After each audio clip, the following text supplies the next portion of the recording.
नमस्कार, आपका स्वागत है।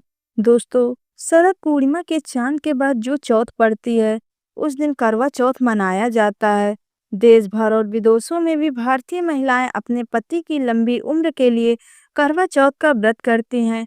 स्त्री को हमेशा ही शक्ति का रूप माना गया है, इसीलिए उसे यह वरदान मिला है कि वह जिस चीज के लिए भी तप करेगी, उसे उसका फल अवश्य मिलेगा।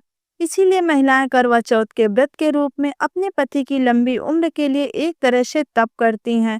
तप का मतलब होता है किसी चीज को त्यागना और किसी एक दिशा में आगे बढ़ना।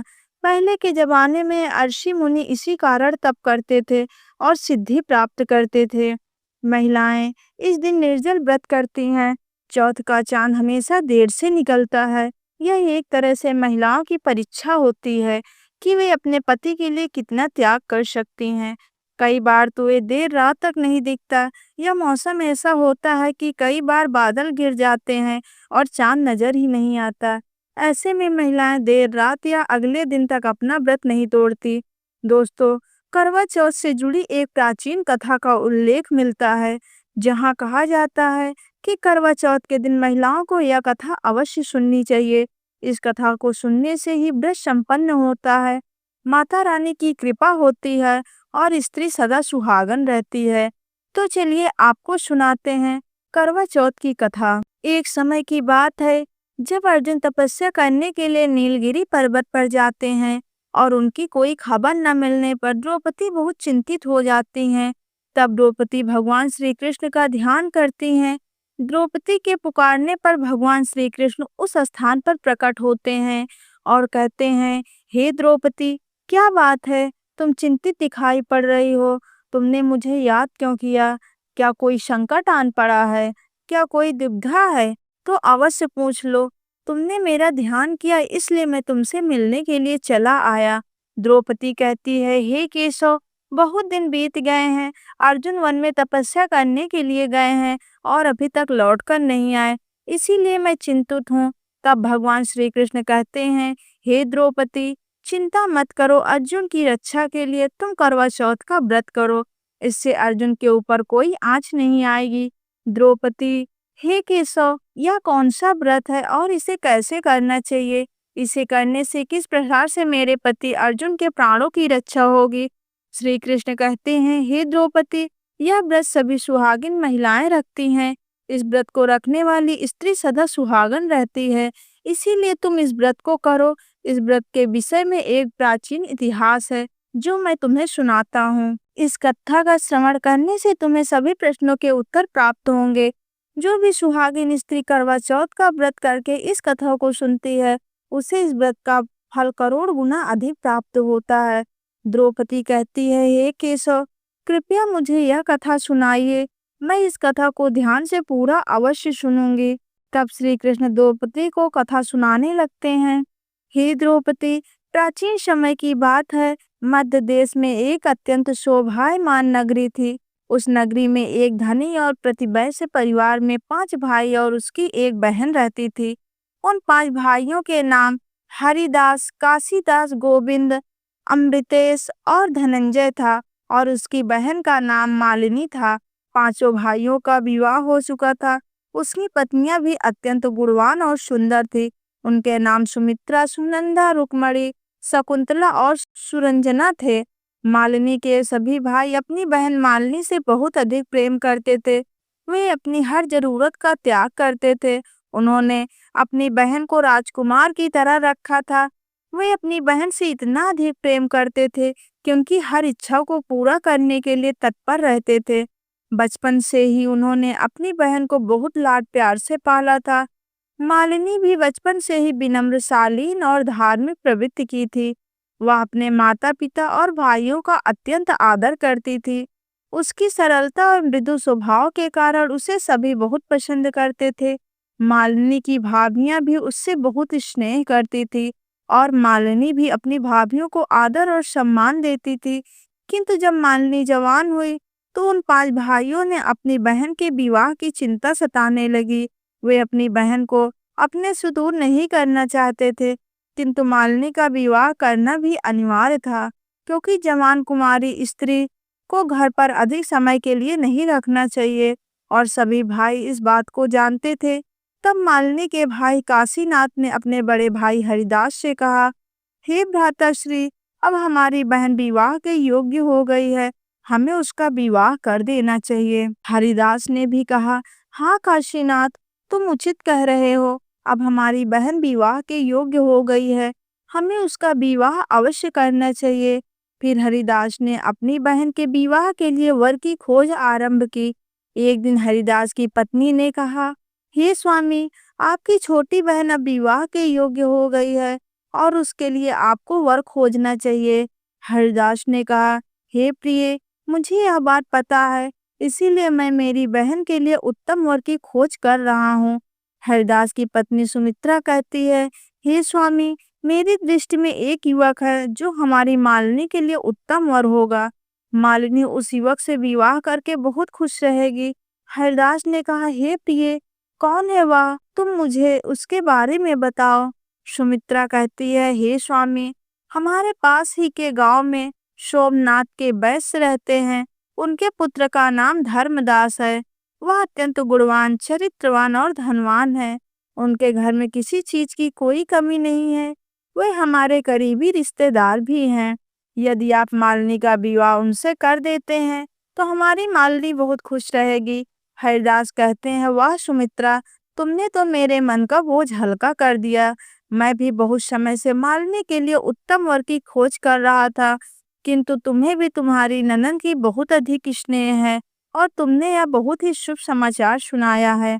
मैं कल ही सोमनाथ जी के घर जाकर उनके पुत्र के साथ हमारी मालिनी के विवाह की बात करता हूँ। फिर हरिदास प्रसन्न होकर अपने भाइयों के पास जाता है और उन सभी को यह शुभ समाचार देता है। वे सभी भाई सोमनाथ जी के घर जाते हैं। वहां पर उनका प्रेम से स्वागत होता है। सोमनाथ और उनका पुत्र धर्मदास पांचों भाइयों का अतिथि सत्कार करता है। फिर हरिदास सोमनाथ जी के सामने अपनी बहन मालिनी के विवाह का प्रस्ताव रखते हैं, जिसे सोमनाथ और धर्मदास प्रसन्नता से स्वीकार कर लेते हैं। फिर पांचों भाई अपनी प्यारी बहन मालिनी का विवाह धर्मदास के साथ धूमधाम से मनाते हैं। विवाह के बाद मालिनी अपने ससुराल में रहने के लिए जाती है। धर्मदास मालिनी से बहुत प्रेम करता था। वह धर्मपरायण, गुणवान और चरित्रवान युवक था। उसने भी मालिनी को बहुत प्यार दिया और फिर कुछ समय तक ससुराल में रुकने के बाद मालिनी अपने भाइयों से मिलने के लिए मायके आती है। अपनी बहन को देखकर पांचों भाई बहुत प्रसन्न हो जाते हैं और उसका स्वागत करते हैं। मालिनी का स्वभाव अत्यंत नर्म और मृदु था। वह हमेशा दूसरों की भलाई के बारे में सोचती थी और कठिन से कठिन समय में भी धैर्य बनाए रखती थी। उसे अपने धर्म और परंपराओं से गहरा लगाव था और वह सभी त्योहारों को पूरी श्रद्धा से मनाती थी। खास तौर से करवा चौथ का व्रत, जिसे वह अपने पति की लंबी आयु के लिए रखती थी, उसकी भक्ति और प्रेम का प्रतीक था। मालिनी के आचरण में समर्पण, अनुशासन और सेवा भाव था और यही कारण था कि वह अपने परिवार में बहुत सम्मानित थी। फिर कुछ समय बाद करवा चौथ का दिन आया और मालिनी ने अपने भाइयों और भाभियों के साथ मिलकर व्रत करने का निश्चय किया। यह उसका पहला ही व्रत था, इसीलिए उसे इस विषय में अधिक जानकारी नहीं थी। तो उसने अपने सब बड़ी भाभी सुमित्रा से पूछा, भाभी जी, यह करवा चौथ का व्रत कैसे करते हैं और इसके नियम क्या हैं? कृपया मुझे बताइए, मैं भी इस व्रत को करूंगी। सुमित्रा कहती है, मालिनी, अच्छा हुआ तुमने पूछ लिया, वैसे मैं तुम्हें बताने ही वाली थी। यह व्रत प्रत्येक सुहागिन महिला को अपने पति की लंबी उम्र के लिए रखना चाहिए। अब तुम्हारा भी विवाह हो चुका है, इसीलिए तुम भी इस व्रत को रखो। इस व्रत के लिए दिन भर निर्जला उपवास रखा जाता है और शाम को चंद्रमा के दर्शन करके इस व्रत को खोला जाता है। इसीलिए तुम चिंता मत करो, तुम हमारे साथ इस व्रत को रखो। मालिनी कहती है, ठीक है भाभी जी, आप जैसा कहती हैं मैं वैसे ही व्रत करूंगी। फिर करवा चौथ के दिन सुबह सरगी खाने के बाद मालिनी ने पूरे दिन निर्जला व्रत रखा। मालिनी दिन भर भूखी और प्यासी रहे और अपनी भाभियों के साथ उसने दिन भर पूरी श्रद्धा से इस व्रत का पालन किया। फिर सूर्यास्त के बाद सभी महिलाएं चंद्रमा के दर्शन का इंतजार करने लगी। मालिनी और उसकी भाभियां घर के बाहर खड़ी होकर चंद्रमा के दर्शन की राह देखने लगी। आसमान में बादल छाए हुए थे और चांद के दर्शन नहीं हो पा रहे थे।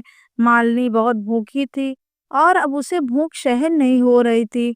उसने पहली बार ही इस व्रत को रखा था, इसीलिए अब उससे रहा नहीं जा रहा था। लेकिन फिर भी वह बड़ी ही दृढ़ता से इस व्रत का पालन कर रही थी। बहुत देर तक राह देखने के बाद चंद्रमा के दर्शन नहीं हुए। तब मालिनी ने अपनी भाभियों से कहा, भाभी लगता है आज चांद जल्दी नहीं निकलेगा। मैं बहुत थक गई हूँ, लेकिन जब तक चांद नहीं दिखेगा तब तक व्रत नहीं खोल सकती। मालिनी की सबसे बड़ी भाभी सुमित्रा ने प्यार से कहा, मालिनी थोड़ा धैर्य रखो, हम सभी इंतजार कर रहे हैं। भगवान चाहेंगे तो जल्दी चांद भी दिख जाएगा। उसकी दूसरी भाभी सुनिंदा ने भी कहा, मालिनी बस थोड़ा इंतजार करो, चंद्रमा के दर्शन होते ही हम सभी व्रत खोल देंगे। दिन भर तुमने व्रत रखा है, अब कुछ समय और इंतजार करो, या हमारे पतिव्रता धर्म की परीक्षा होती है। फिर मालिनी निराश होकर तीसरी भाभी की तरफ देखती है। तीसरी भाभी भी बोलने लगी, मालिनी कुछ देर रुको, चंद्रमा के दर्शन जल्दी ही होंगे। व्रत करने के बाद इस प्रकार से शोक नहीं करना चाहिए, अन्यथा व्रत का खंडन होता है और व्रत करने का फल नहीं मिलता। व्रत करते समय मन को प्रसन्न रखना चाहिए। इस प्रकार मालिनी की सभी भाभियां एक एक करके उसे समझाती हैं और व्रत का पालन करने के लिए कहती हैं। लेकिन मालिनी को भूख सहन नहीं हो रही थी और उसे बहुत प्यास भी लग रही थी। जब मालिनी के भाइयों ने अपनी बहन की ऐसी हालत देखा तो वे दुखी हो गए और अपनी बहन को इस तरह भूखा देखकर वे सभी व्याकुल हो रहे थे। वे सबसे बड़े भाई हरिदास ने कहा, मुझे यह सही नहीं लग रहा है। हमारी प्यारी बहन इतनी देर तक भूखी प्यासी क्यों बैठी रहे, कुछ करना चाहिए। काशीनाथ ने जवाब दिया, बिल्कुल मालिनी हमारे लिए कितनी महत्वपूर्ण है। अगर हम उसे चांद दिखाकर उसका व्रत खुलवा दे तो वह खुशी से खाना खा लेगी। गोविंद ने विचार किया और कहा, हम नकली चांद बना सकते हैं। पहाड़ी पर दीपक और छलनी रखकर हम उसे दिखा सकते हैं। चंद्रमा के दर्शन करने पर अपना व्रत खोल देगी और भोजन कर लेगी। इससे उसका व्रत भी पूर्ण हो जाएगा। अमृतेश ने थोड़ा संशय जताते हुए कहा, क्या यह उचित होगा? हमें अपने बहन को धोखा में नहीं रखना चाहिए। इससे हमें पाप लग सकता है और हमारी बहन का व्रत भी टूट सकता है। हमें थोड़ा और इंतजार करना चाहिए। लेकिन धनंजय ने कहा, यह हमारी बहन की भलाई के लिए है, हम उसे और भूखा नहीं देख सकते। अगर वह ऐसी ही भूखी रही तो बेहोश होकर गिर जाएगी। इसीलिए हमें जल्दी ही कुछ करना चाहिए। अंततः सभी भाई इस निर्णय पर सहमत हो गए। उन्होंने नकली चंद्रमा बनाने का निर्णय किया। फिर उन्होंने पहाड़ी पर जाकर दीपक और छलनी की सहायता से नकली चांद बना दिया। उन्होंने अपनी पत्नियों को भी सारी हकीकत बता दी और मालिनी को सच्चाई न बताने को कहा। फिर सभी भाई मालिनी के पास आते हैं और कहते हैं, हे बहन, देखो चांद निकल आया, अब तुम अपना व्रत खोल सकती हो। मालिनी जब चांद को देखती है तो बहुत खुश होती है। जल्दी से पूजा की थाली लेकर चंद्रमा को अर्घ देती है और अपनी भाभियों से कहती है, भाभी देखो चांद निकल आया है, अब आप भी अपना व्रत खोल लीजिए। मालिनी की बड़ी भाभी सुमित्रा ने मन ही मन में सोचा, यह तो नकली चांद है, हमें मालिनी को सच बताना चाहिए। लेकिन वह इतनी थकी हुई थी, अगर सच बता दूंगी तो मेरे पति मुझ पर गुस्सा करेंगे और मालिनी भी बहुत भूखी है और वह पहली बार व्रत रखी है, इसीलिए इसे सच न बताना ही ठीक है, बेचारी कहीं बेहोश न हो जाए। सुमित्रा ने मालिनी से कहा, मालिनी हमारा चांद निकलने में अभी थोड़ी देर है, तुम अपना व्रत खोल लो, मैं अपना व्रत बाद में खोलूंगी, तुम चिंता मत करो। मालिनी अपनी दूसरी भाभी सुनिंदा से कहती है, सुनिंदा भाभी चलिए हमारे साथ, व्रत खोलिए, देखिए चांद निकल आया है। सुनिंदा भी घबराते हुए कहती है, नहीं मालिनी, मेरा भी चांद अभी नहीं निकला, मैं भी सुमित्रा भाभी के साथ ही व्रत खोलूंगी। तुम व्रत खोल लो और भोजन कर लो, तुम्हें बहुत भूख लगी है। निराश होकर मालिनी ने तीसरी भाभी रुक्मणी से कहा, भाभी आप तो चलिए मेरे साथ, अब चांद निकल आया, हम दोनों मिलकर व्रत खोलते हैं। रुक्मणी ने भी धीरे से मुस्कुराते हुए कहा, नहीं नहीं मालिनी, मैं अभी व्रत नहीं खोल सकती, जब तुम्हारे भैया भोजन करेंगे उसके बाद ही मैं व्रत खोल सकती हूँ, इसीलिए अब तुम व्रत खोल लो, हम बाद में भोजन करेंगे। फिर मालिनी चौथी भाभी के पास जाती है, उनसे भी प्रेम से पूछती है। तब चौथी भाभी शकुंतला भी कहती है, मालिनी तुम चलो, मैं थोड़ी देर में व्रत खोलूंगी, अभी मुझे थोड़ा और समय लगेगा। तुम चिंता मत करो, हम भी जल्दी ही चांद के दर्शन करके व्रत खोलेंगे। फिर मालिनी पांचवी भाभी से भी पूछती है और वह भी मालिनी को चारों भाभियों की तरह टाल दे रही है। सभी भाभियां जानती हैं कि वह नकली चंद्रमा है। भोली भाली मालिनी अपने भाइयों को बात को सच मान लेती है। सभी भाभियों से पूछने के बाद उसने उसकी बातों पर ज्यादा ध्यान नहीं दिया और व्रत खोलने के लिए भोजन करने बैठ गई। मालिनी ने जैसे पहला निवाला मुंह में रखा, उसे अचानक छींक आ गई। उसने इसे अनदेखा किया और दूसरा निवाला उठाया, लेकिन उसने बाल निकल आया। अब वह चिंतित हो गई। तीसरा निवाला उठाते ही दरवाजे पर एक आदमी आया। जब मालिनी के भाई ने उससे पूछा कि वह कौन है और किस लिए आया है, तब वह आदमी कहने लगा, मालिनी जी, आपके ससुराल से एक समाचार आया है कि आपके पति धर्मराज की तबीयत अचानक खराब हो गई है, इसीलिए आपको जल्दी बुलाया है। यह समाचार सुनते ही मालिनी का चेहरा सफेद पड़ गया। वह थाली छोड़कर खड़ी हो गई और रोने लगी। वह दुखी होकर अपनी माँ के पास जाकर रोते हुए कहने लगी, माँ, मेरे पति को कुछ हो ना जाए। इतना कहकर मालिनी फूट फूट कर रोने लगी। उसकी माँ ने उसे सांत्वना देते हुए कहा, चिंता मत करो बेटी, कुछ नहीं होगा। इस दुखद समाचार को सुनकर मालिनी के पांचों भाई और उनकी भाभियां बहुत चिंतित हो गई। मालिनी के भाइयों को अपनी गलती का बड़ा पछतावा होने लगा। फिर मालिनी तुरंत अपनी ससुराल जाने की तैयारी करने लगी। जैसे ही वह ससुराल जाने के लिए निकली, उसकी माँ ने उसे रोकते हुए कहा, बेटी धैर्य रखो, सब कुछ ठीक होगा। जब तुम ससुराल जाओ तो रास्ते में जो भी मिले उसके पैर छूकर आशीर्वाद लेना। जब कोई तुम्हें सदा सुहागिन रहो ऐसा आशीर्वाद देगा तो तुम वहीं पर अपने पल्लू से गांठ बांध लेना, भगवान तुम्हारी मदद करेगा। मालिनी ने अपने माँ की बात मानी और ससुराल की ओर निकल पड़ी। वह अत्यंत दुख और चिंतित होकर रास्ते पर चलने लगी। तभी उस रास्ते में एक पेड़ के नीचे एक साधु दिखाई पड़े। उसने साधु को प्रणाम किया। साधु ने उसे आशीर्वाद दिया, सदा सुखी रहो। फिर वह आगे चलने लगी। कुछ देर तक चलने के बाद उसे एक ब्राह्मण दिखाई पड़ा। उसने उस ब्राह्मण को भी नमस्कार किया। वह ब्राह्मण ने भी मालिनी को आशीर्वाद दिया और कहा, सदा सुखी रहो। उत्तरी ब्राह्मण से आशीर्वाद लेकर मालिनी आगे बढ़ी। फिर उसे रास्ते में एक वृद्ध महिला दिखाई पड़ी। उसने भी मालिनी को आशीर्वाद दिया, लेकिन किसी ने भी मालिनी को सदा सुहागिन रहो ऐसा आशीर्वाद नहीं दिया। फिर कुछ समय बाद चलते चलते जब मालिनी अपने ससुराल पहुंची तो उसे पता चला उसके पति धर्मराज की मृत्यु हो चुकी है। वह खबर सुनते ही वह फूट फूट कर रोने लगी। उसके पैरों तले जमीन खिसक गई और अपने पति के शव के पास बैठकर जोर जोर से रोने लगी। अपने मरे हुए पति को देखकर कहने लगी, यह क्या हो गया, आप मुझे छोड़कर क्यों चले गए। सभी लोग मालिनी के पति के शव को लेकर नदी किनारे शमशान में अंतिम संस्कार के लिए गए। मालिनी भी उनके साथ चली गई। मालिनी के पति धर्मराज के शव को लकड़ी पर रखा गया और जैसे ही धर्मराज के पिता अग्नि देने गए तो मालिनी ने उन्हें रोक दिया और रोते हुए कहने लगी, मैं मेरे पति का अंतिम संस्कार नहीं होने दूंगी। मेरे पति मुझे छोड़कर नहीं जा सकते। मैं अपने पति को जीवित करके ही रहूंगी। मालिनी की सास बहुत गुस्सा हो गई और कहने लगी, एक तो मेरे बेटे को खा गई और ऊपर से ऐसा ढोंग कर रही है। मालिनी अपने सास से कहती है, सासू माँ, मैं अपने पति को जीवित करके रहूंगी, कृपया उनके शव को मत जलाइए। ससुर को उस पर बड़ी दया आती है और फिर वे धर्मराज के शव को नहीं जलाते। उसके बाद शव को मालिनी को सौंपकर सभी अपने घर लौट आते हैं। मालिनी अपने पति के शव को लेकर उसी नदी के किनारे एक झोपड़ी के पास बैठ जाती है और देवी माँ से प्रार्थना करती है। तभी एक साधु उस मार्ग से जा रहे होते हैं। वे देखते हैं कि एक स्त्री पति के शव को लेकर बैठी है और रो रही है। साधु उस स्त्री के पास आते हैं और उससे कहते हैं, हे पुत्री, तुम कौन हो और इस शव को लेकर क्यों बैठी हो। यदि कोई गोपनीय बात हो तो मुझे बताओ, हो सके तो मैं तुम्हारी सहायता करूंगा। तब मालिनी उस साधु को सारी हकीकत बता देती है। मालिनी के साथ जो हुआ उसे सुनकर वे साधु बहुत दुखी होते हैं और मालिनी से कहते हैं, हे पुत्री, तुम चिंता मत करो, आज से तुम हर चौथ का व्रत करो, तुम्हारे पति के प्राण अवश्य वापस आएंगे। मेरी कृपा से तुम्हारे पति का शरीर कभी खराब नहीं होगा, वह जैसे ही का तैसा रहेगा।